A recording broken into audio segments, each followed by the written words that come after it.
Bakit nga ba umatras ang mag-asawang Curly at Sara Diskaya sa pakikipagtulungan sa Independent Commission for Infrastructure?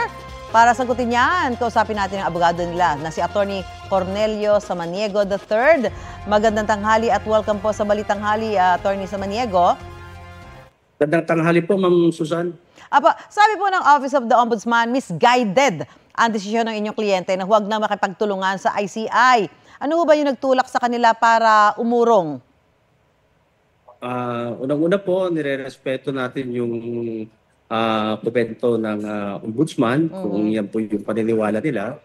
Actually, ang nagtulak po sa kliyente namin para hindi na makipag-cooperate sa ICI ay dahil po sa isang interview ng membro ng ICI na isang commissioner at dahil din po sa interview ng OIC or acting SOJ ng DOJ po.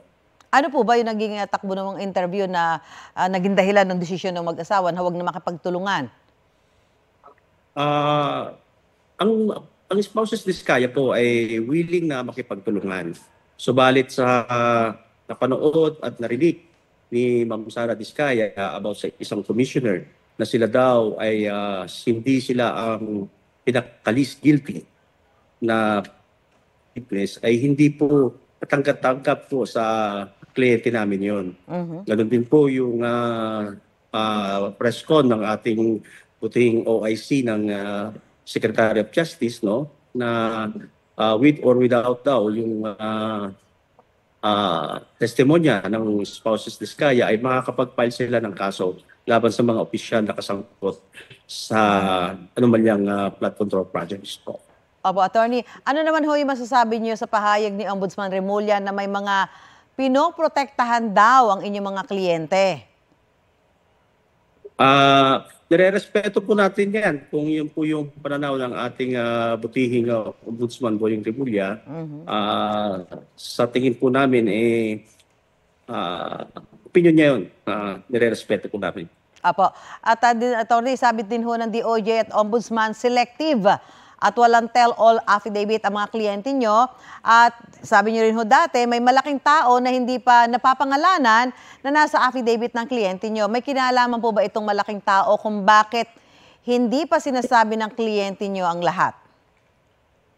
Actually, Ma'am, doon sa sinasabi naming malaking kliyente, ay malaking taong kasabwat. Actually, nabanggit na po rin yan ng aming kliyente before the Senate Blue Ribbon Committee. Kaya lang, mas specific po yung participation niya at yung pagtawag-tawag nila sa kliyente namin at that time at kung paano nila ipitin ang aming kliyente, no? At humihingi sila ng pera sa kanya. At the onset, ayaw niya talaga ng mga ganyan, Ma'am. Dahil mapabalam ang mga proyekto, napipilitan po si Mr. Diskaya na magbigay. No? So, kaugnay po dyan, supposed to be submit na namin yan sa ICI, yung sinasabi namin affidavit, kasi hiningi rin po ng ICI.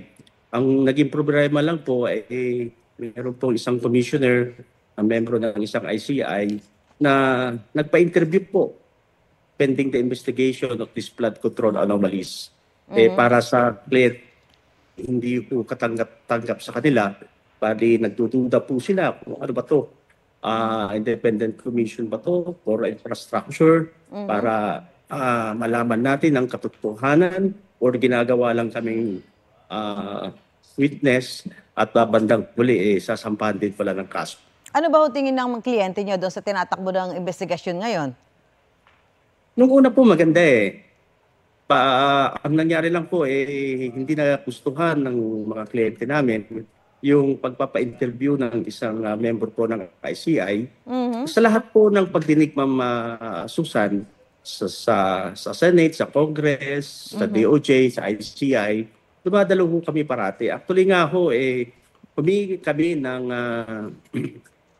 assistance sa ICI para tulungan kami sa Senate Blue Ribbon Committee sa hula, no? Para bigyan kami ng 7-day furlough tungkol kay patungkol kay Mr. Diskaya para i-collect niya lahat yung mga dokumento na hinihingi ng ICI. Sa kasawiang palad po, wala pong ganyang assistance na naibigay sa amin ng ICI.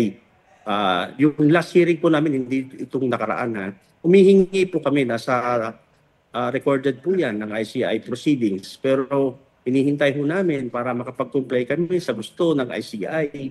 Pero hindi po namin magawa, gawa nung nakatali po ang mga kamay namin, gawa nung yung isang